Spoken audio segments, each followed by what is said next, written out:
La comptabilité, l'une des plus vieilles mais des plus actuelles sciences qui existent dans le monde.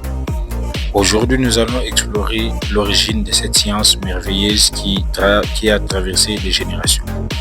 L'histoire commence à Uruk en Mésopotamie, en Irak actuel, avec les premières formes d'écriture qui apparaissent en 3500 avant Jésus-Christ, avec des pictogrammes, puis en 3000 avant Jésus-Christ avec une graphie cunéiforme.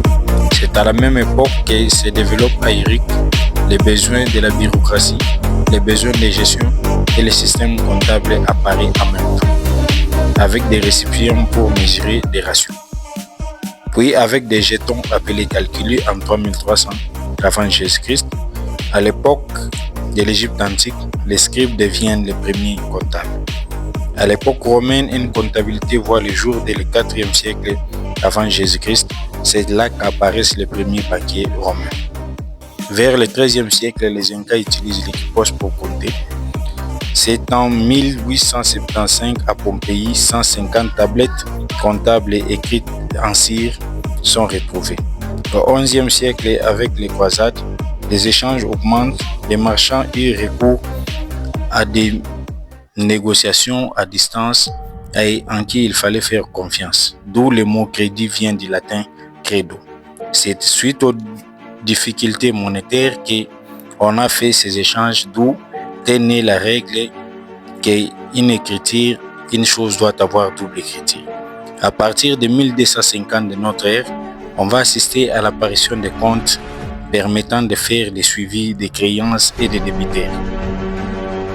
Et c'est la naissance des premiers principes de la comptabilité à partir d'où. En 1494, les moines économistes et vulgarisateurs italiens, les Luca Pacioli, a vulgarisé cette méthode dans sa traité dont on a parlé dans la vidéo précédente.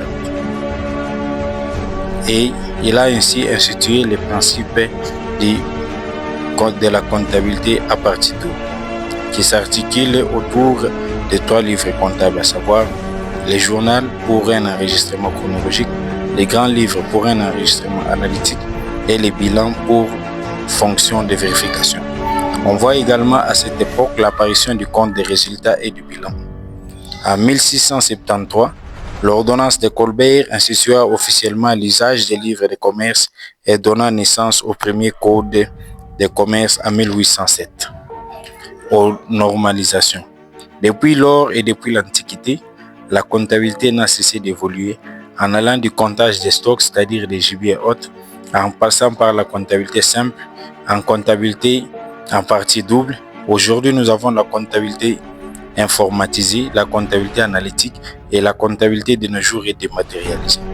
Alors, la comptabilité est aussi vieille, la comptabilité évolue et le futur nous en réserve encore plus.